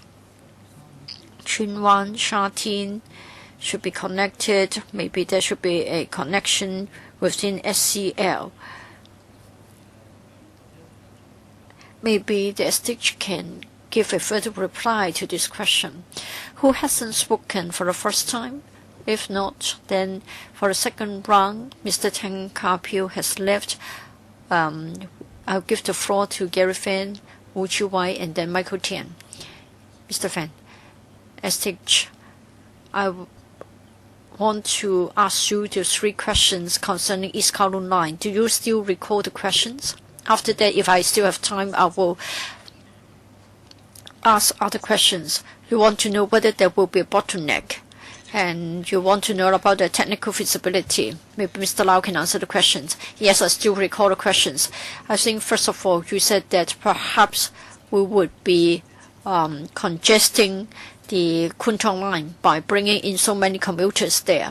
According to our assessment, currently we are working on SCL. When SCL is completed, our assessment is that 20% of the current commuters will be redistributed to SCL, and they will be going to the eastern part of Kowloon or eastern part of Hong Kong Island. So 20% of the commuters will, at Tai Wai Station, opt for SCL. So upon completion of SCL, the pressure on the East Rail will be much eased. And then another question was, for the East Kowloon line, it will go underground, deep underground. We want to know whether the journey will be too jerky. For the challenge in relation to the East Kowloon line, the gradient for rail lines cannot be too high, and there is a certain restriction, and that's why we are faced with a lot of challenges. You won't be having ups and downs drastically. For the intermittent stations, there will be underground stations, deep underground, going into the rock layers. But still, I would say that the alignment won't be such that you'll be having too great a variation in terms of the depth. We'll be following the topography. What about Sai Kung District Council's idea? There is a problem, you go immediately to Hong Kong. We have noted the proposal. At Hong Kong, we have a number of developments, King Lam, Choi Lam, etc. For Hong Shing and Choi Lam, currently they have Po Lam Station, and then the catchment is 500 to 800 meters. For other housing estates, they're uphill, 60, 80 MPD. For Po Lam Station, it is at 7 or 8 MPD, so it is a matter of a height difference of 60 meters. So within a short distance, if we have such a huge height difference, would it be appropriate to have two different railway stations? And will it cause more inconvenience than not? I think we have to give it better consideration. But of course, it is still preliminary. We haven't actually got a Hong Kong station as suggested by the member. When we are at the detailed design stage, we'll certainly be exploring the idea with the residents to find out more about the alignment of the line as well as the location of the stations. I've got other questions. How much time do I have? 6 in total. Kwu Tung and North Island Line. North Island Line will be completed as the last project 2 years later than East Kowloon Line, but then it will only be 2018 or even 2020 that we will complete the signaling system enhancement. For SIL, WIL, they will be commissioned, so the Island Line will be overloaded. So can you not advance the commencement of NIL? And then for Kwu Tung. Now for Kwu Tung North, it hasn't been given the blessing by the electrical, it hasn't gone through the town planning process. So if we are to consider this idea, are we sort of preempting the town planning board's decision? So I just wonder whether you have got the sequence wrong. I think it's better in terms of the procedures if you delay it after the town planning board has scrutinized the proposal.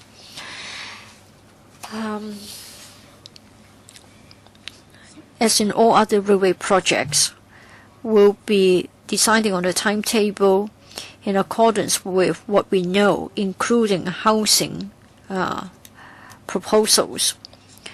Of course, the actual timetable will be affected if other plans do not materialize.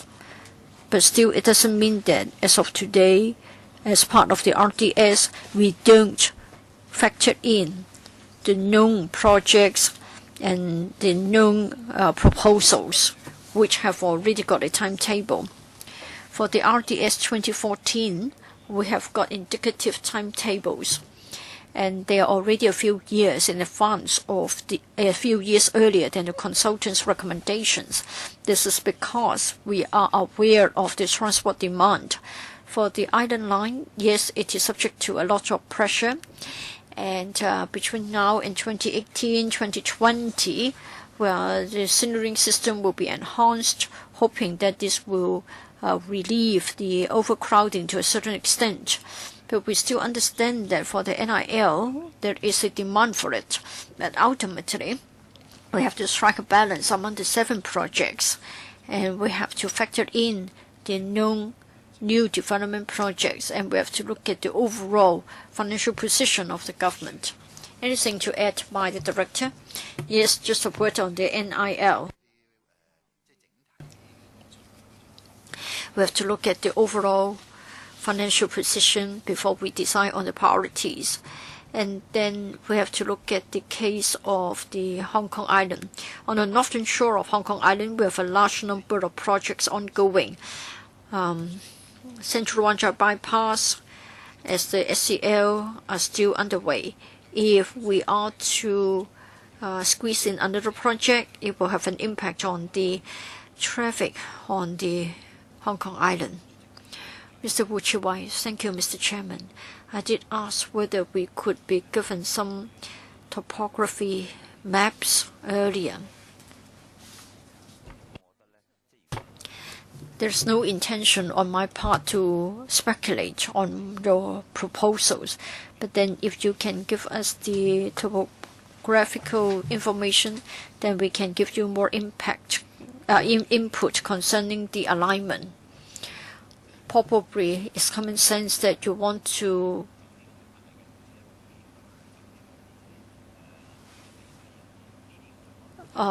go along the major thoroughfares than going underground beneath the buildings.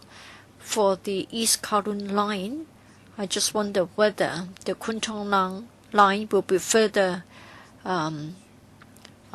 pressurized. Currently, we rely on other means of transport to act as a feeder service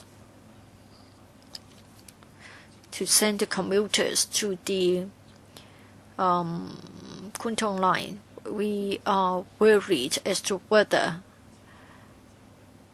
the proposals will be dismissed or shelved using one excuse or other, like in the past in the case of Chi Wan Shan. So I want to know whether the administration is quite confident about the East Kowloon line, so that you can convince us that this is going to happen and you won't be dropped along the way. And then I just want to share with the STH about one point. In terms of the governance of the MTRCL, of course, I can't give you the details, but I just wondered if we can do something about splitting these businesses. You really have to address this bond. It is a private company, and yet it has got favorable government policies. Its fare adjustment mechanism is such that the company has autonomy. The fare levels may not be acceptable to the public.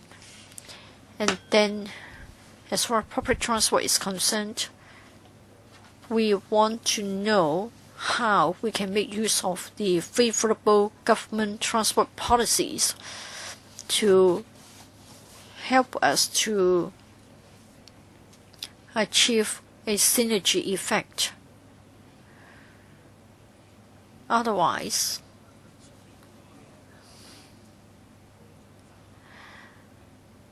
the public will continue to criticize the favorable policies.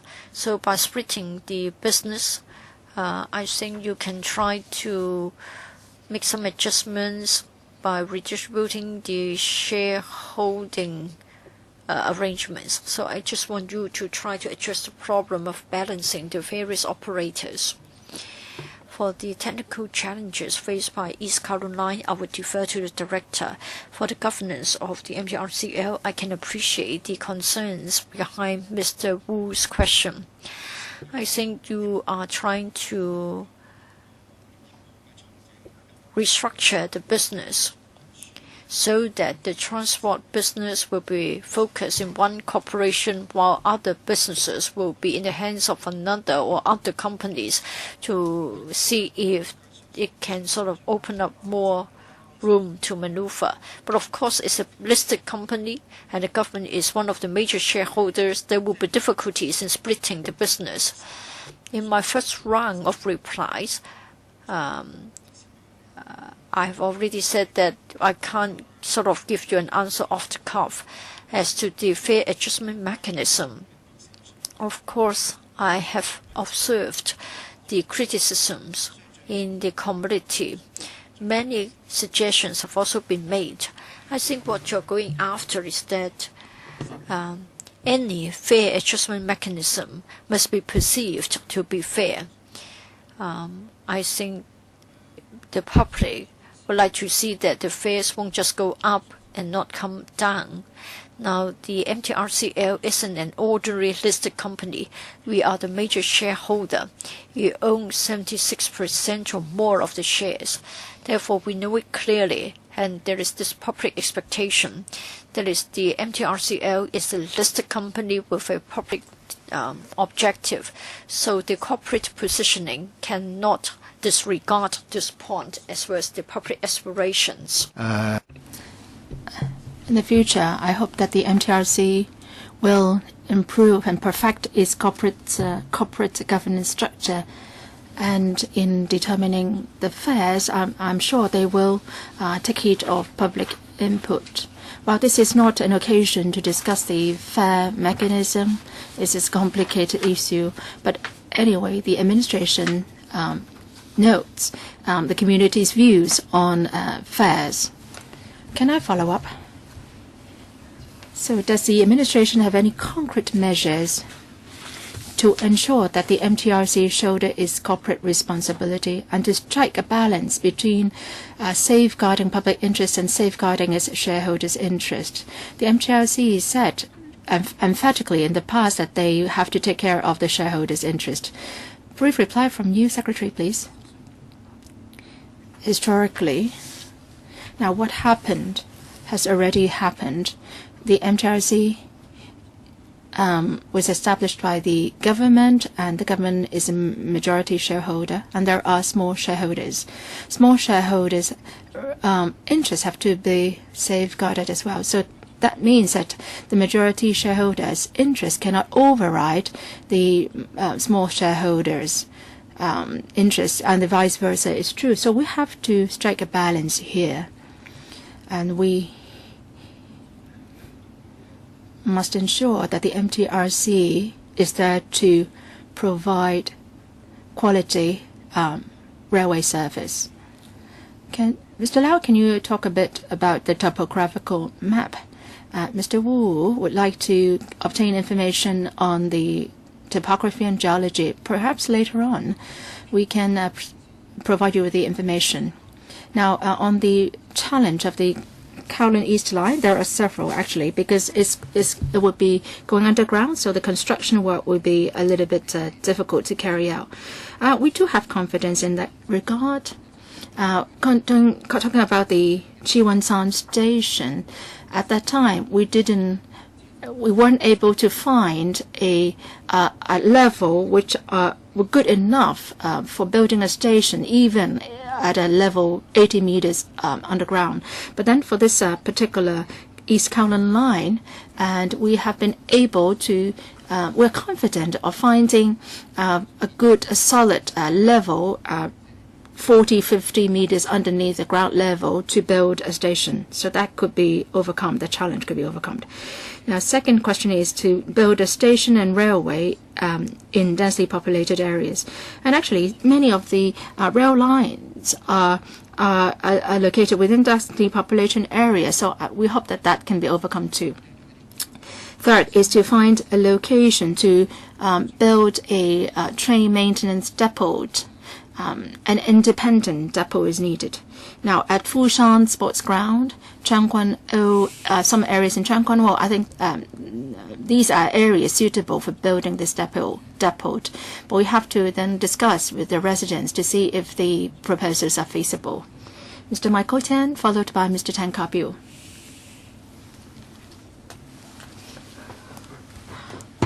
When I was the chair of the KCRC at the board, we asked many questions about why not to the management, and then the management gave us a lot of technical answers. And I think we are seeing the same thing happening here between us and the THB. And I've learned back then, if we couldn't argue with the technical professional, we must cite some examples to back up our case. Now, I would like to ask 3 questions. First, about the East Kowloon line. Choi Lam and Hong Sing, between these 2 areas, we want a station, and the population is around 30,000. And you want to build a public housing estate there too. So there, it calls for transport services. Now, we heard that the train can't climb uphill, so to speak. But then for the SIL West at the University Station, it is around a level at the 27th story.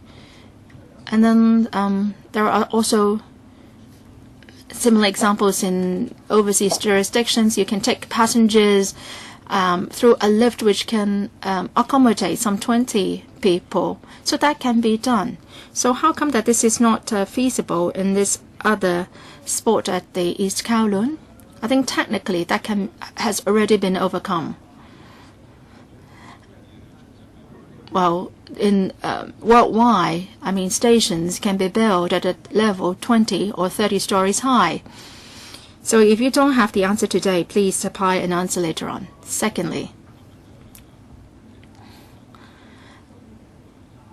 Secretary, you are one of the most well-respected secretaries within the current administration. Well, but I can tell you now that the MTRC governance will be meeting with a lot of difficulties in the future because the company is getting bigger and bigger. There are so many railway lines under its portfolio, and there are property developments. Now, let's take the example of the Shanghai Shentong Corporation, and it is running all railway networks in Hong Kong. It is a listed company. It has 3 subsidiary companies. One of it is responsible for building new railways, and the second one is for operating and maintaining the existing network, and also determining the fares and collecting the fares and so on. The third company is in charge of the property development projects, running shopping arcades and so on. So there are 3 subsidiary companies, and each of them has its own board of directors, and within its area we try to recruit the most talented people. Now, that's not the case we are seeing it here in MTRC. Now, the board members are jack of all and master of none. They are not expert in any specific area. Now, for the Shanghai Corporation, they have different subsidiary companies which are specialized in certain businesses, and the board of directors are expert in their respective portfolios. And the chairman and the CEO will also sit on the main board as directors. So they are having very good meetings at the main board, and the business is carried out smoothly and efficiently at the board level. I think this is a recommended approach. Well, I think you should take reference from that example. Now, thirdly, which is most important, the relationship between development and transport. You said, well, actually, a lot of members pointed out the great congestion at the West Rail. There is a potential passenger pool of 40 to 50,000 people. So you must think immediately on how to tackle the congestion problem. Now, you must also talk to Mr. Paul Chan. Now, if you are not considering a 5th cross-harbor tunnel, well, don't even think about developing Hong Shui Q. Because if there is an Hong Shui Q station, it will only add burden to the West Rail. Now, you talk about the artificial island in the central waters. Now, if the development project is to go ahead, then the related railway can be financed by the relevant development company. So can you consider all these? Please, you have 15 seconds to respond, Secretary. Please give me some more time, Chairman. Whether it is good to set up subsidiary companies under the MTRCL, this is a big question, and I can't give you a specific answer. I appreciate members' concern on the MTRCL's governance structure, and on the part of the administration, we are also very concerned about the structure and the board members of the board. There have been new appointees recently. When we appoint non-executive directors, we have to take into account the background of the appointees, whether they have conflict of interest and so on. Now, as for the relationship between development and transport, well, it is an interactive relationship. As I said, in the northwestern part of NT, we are very concerned about the capacity of the West Rail line. As I said in my opening remarks, we attach a lot of importance to that issue. On the development of the western part of Hong Kong and WNT, if major infrastructure projects are to be developed, we have to consider the overall development plans. Mr. Michael Tian is very right in saying that if we are to develop Lantau, and then there will be reclamation along the western part, and then there will be Hong Shui Q development and so on. These development projects will pose the heavy demands on transport. We have to look at the overall picture. Director, please be brief. Building a station in the hilly area, well, the technical constraints can be overcome. But then in terms of the means of escape, then the challenge may not be easy to overcome. Now, if there are fire incidents, passengers have to be able to go through the means of escape from the fire scenes as soon as possible. At the university stations, there are lateral entrances which lead to the middle part of the hills. And the means of escape cannot be too long, or else the fire regulations could not be complied with. Thank you, Chairman. Mr. Tan Ka-Piu. 2 questions. My questions are related to the financing part. The Secretary said that they are considering the fair adjustment mechanism. Now, 4 directors have been added to the board, 1 from the government, 3 non-executive directors. With that new composition, in May or say in March, when the inflation rate was announced, it's expected to be 3% plus. Is it possible that we will not be increasing the fares so much? Now, why are we allowing the company to increase fares to such a great extent? Now, as for these 7 new railway proposals, I'm sure that you are discussing with the MTRC, or you have discussed with the MTRC before you came up with the proposals. But then it gives one the impression that you are definitely proceeding ahead with these proposals. Well, I'm sure there will not be any objection. So are you telling the MTRC that you are definitely asking them to build it or operate them? the Secretary said that there are many different models of financing. Maybe the administration will finance it, and then another model is that the MTRC will shoulder the financing, but then they will be given the land and so on. There are different approaches in financing. So is it the case that you are discussing with the MTRC on all these aspects? And is it the case that the MTRC is asking the money to shoulder all the costs and also asking the government to give them the land to do it? So, Secretary, I must make clarifications. In compiling this RDS 2014 and the preparing the 7 proposals, we haven't discussed with the MTRCL. It is we are doing it all on our own. Of course, the MTRCL has been very concerned and interested in this, and during the PE, the MTRCL has also given us suggestions, and of course, it will be interested in constructing and operating the projects. As of now, the administration hasn't decided on the actual mode of delivery.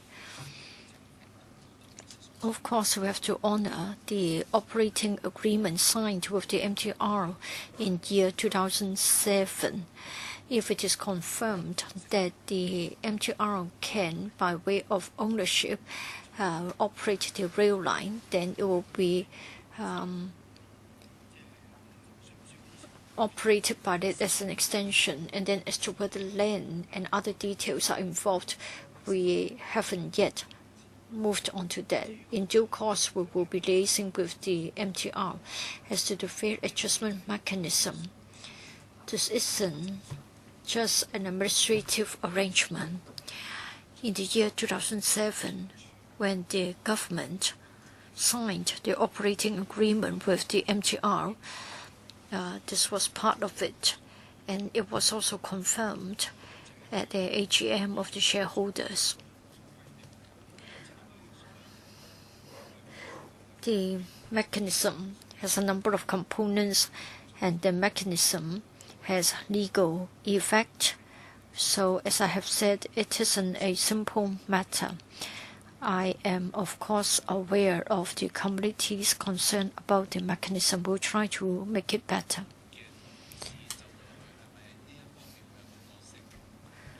What about the directors? All the newly appointed non-executive directors, they have the same role as the existing non-executive directors.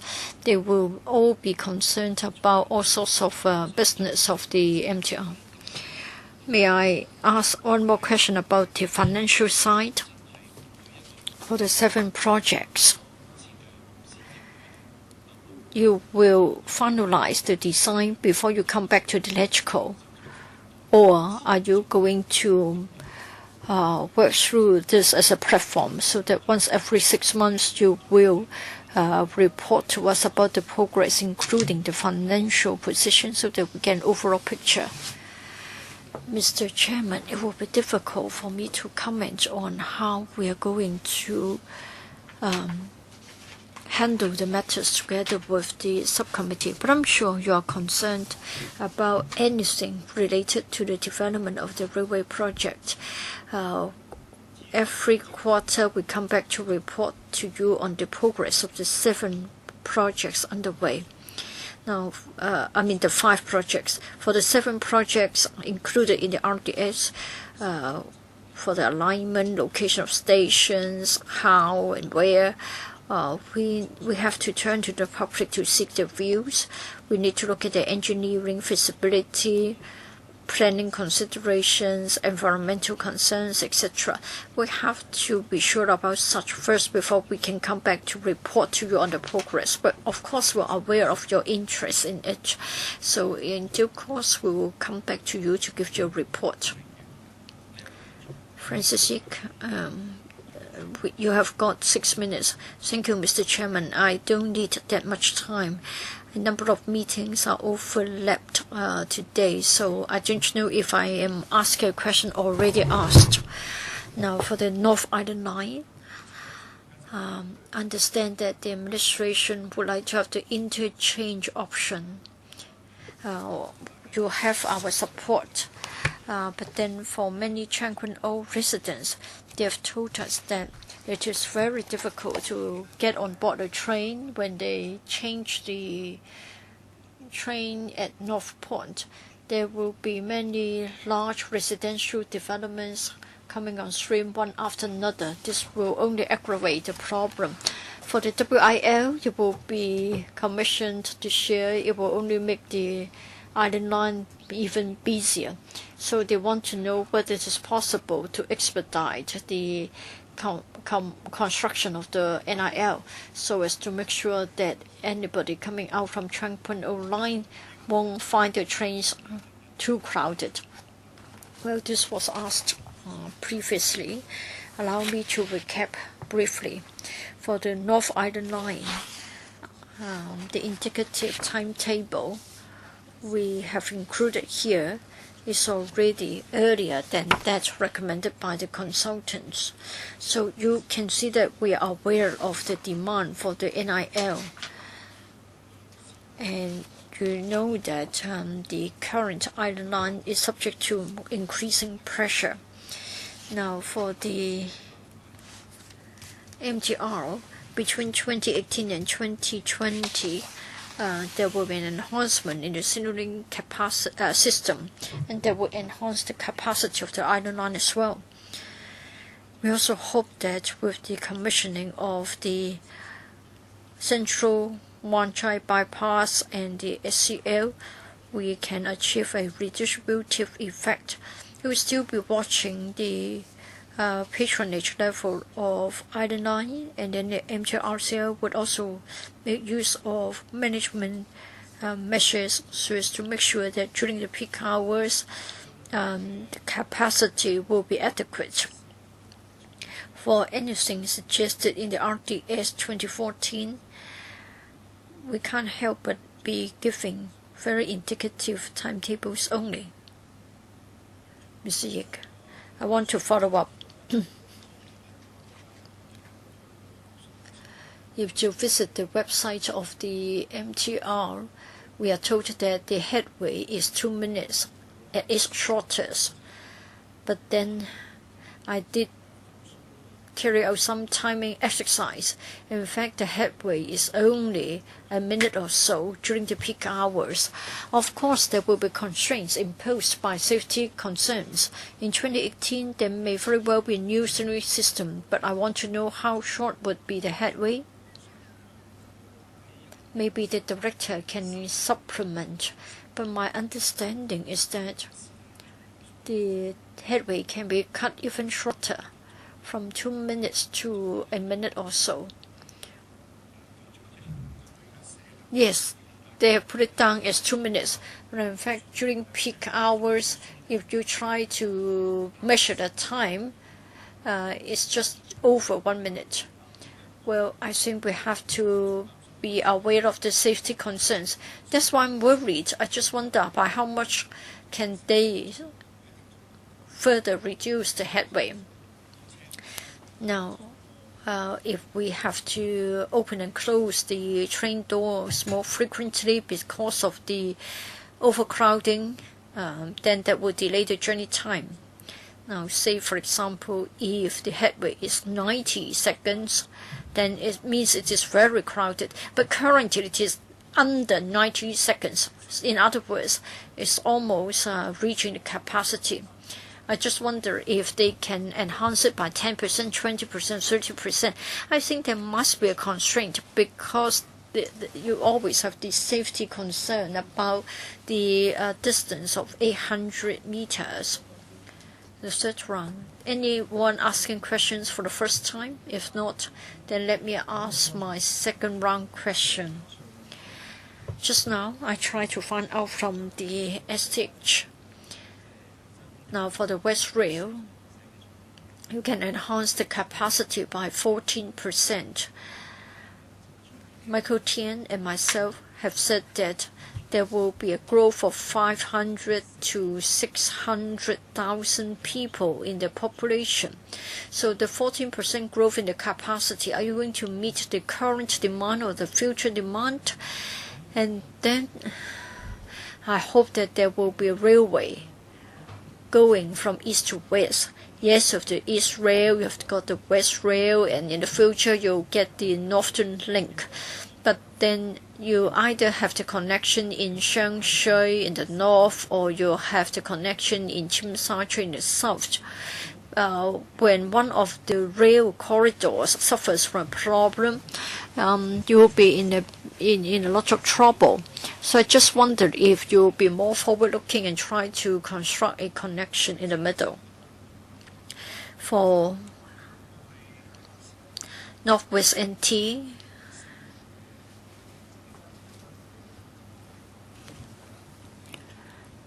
whenever we want to launch a major development project, including housing project, we must carry out a traffic impact assessment study. And that would entail construction of roads, for example. In other words, we won't be increasing the population size without caring for the traffic impact. I agree. I admit that the West Rail is under growing pressure. I also agree that for the residents in Northwest NT, they are really concerned. They are worried as to whether the traffic would be getting busier and busier.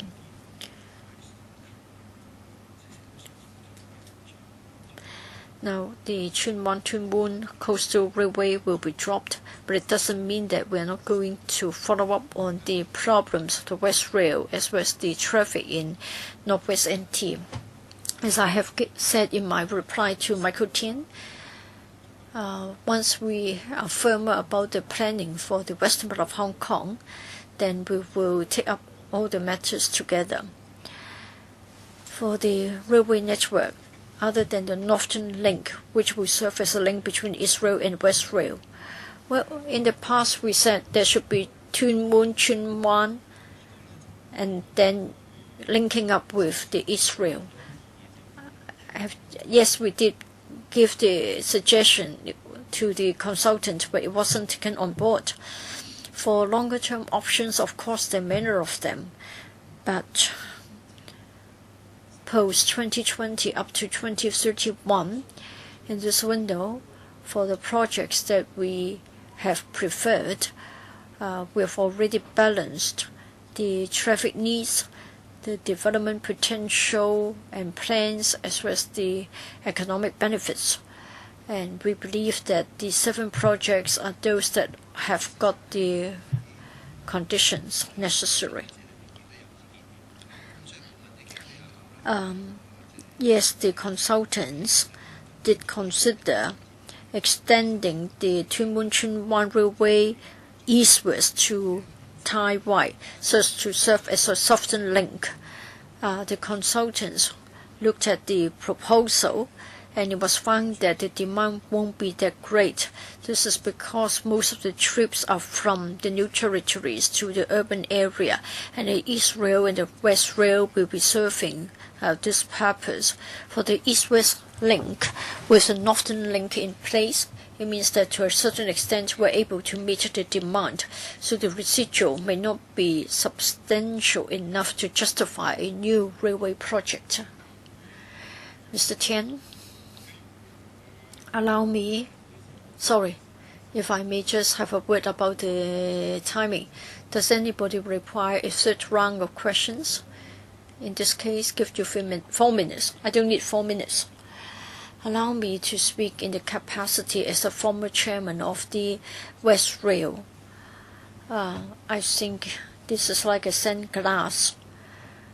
We are not able to accommodate a lot of people in the urban area, so more and more residents are going to the new territories to live. So in other words, we have got a sandglass, there's a bottleneck, everybody is trying to find a way to the central.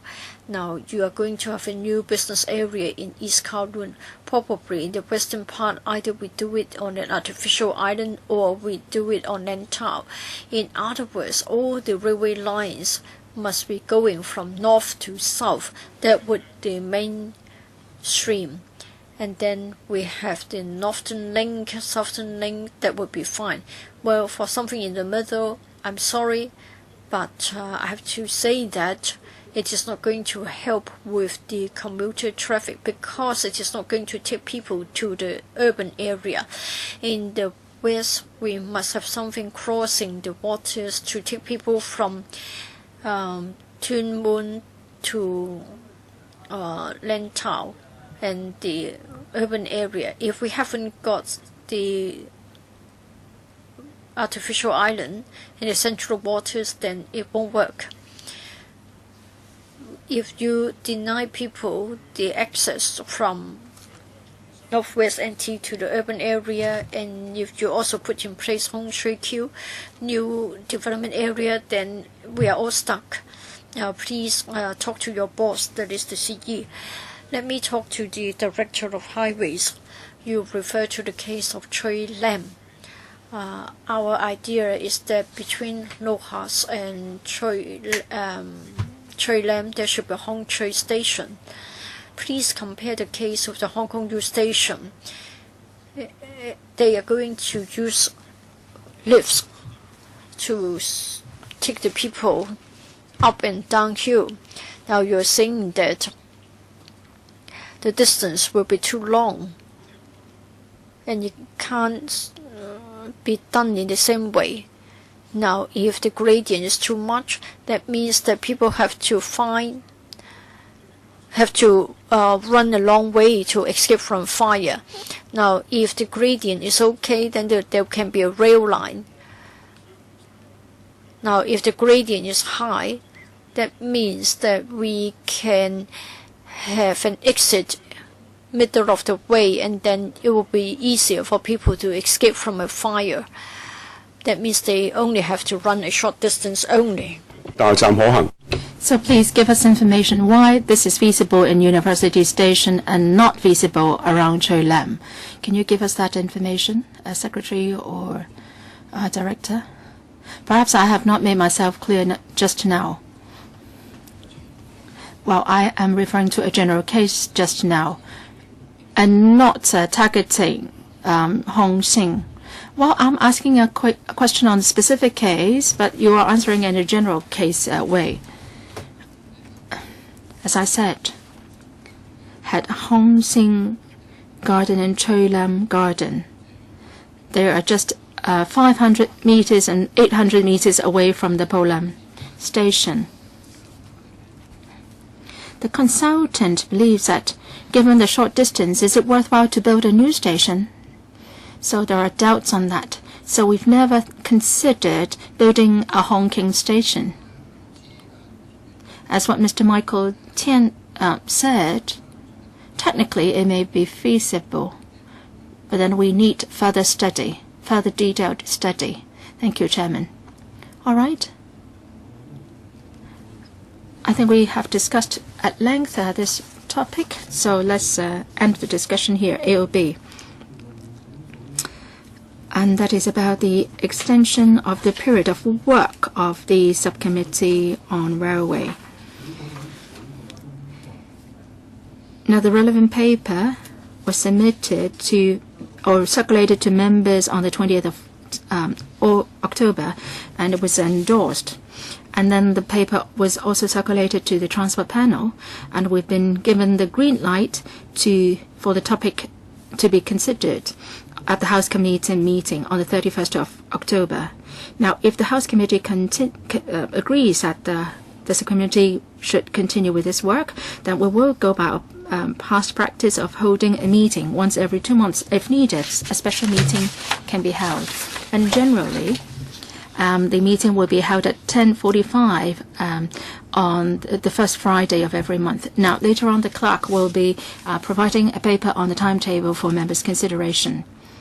And also, members, please note that based on past arrangement, the committee will, together with the Vice Chairman and the Secretary for Transport and Housing, meet and discuss the work plans from December to July next year. So if members have any suggestions on what to discuss, please notify the clerk in writing. Any AOB? If not, then meeting adjourned.